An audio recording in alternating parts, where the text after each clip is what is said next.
sa na leak ng aircon mga idol. Bali karamihan mga idol, lalo sa evaporator mga idol, pagka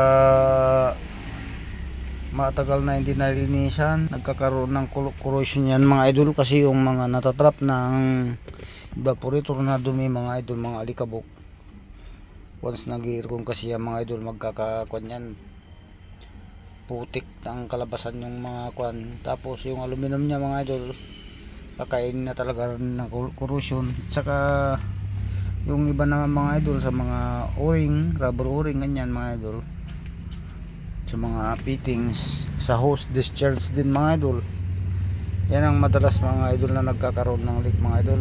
Yung mga discharge hose kasi high side po yan.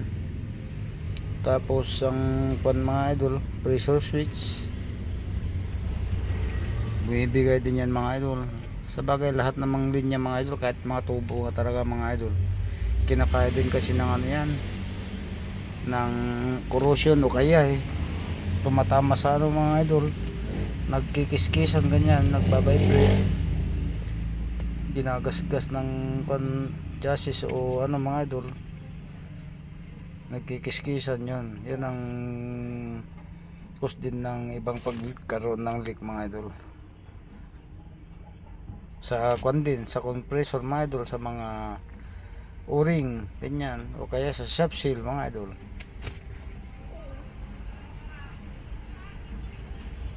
Okay, hanggang dito lang tayo mga idol.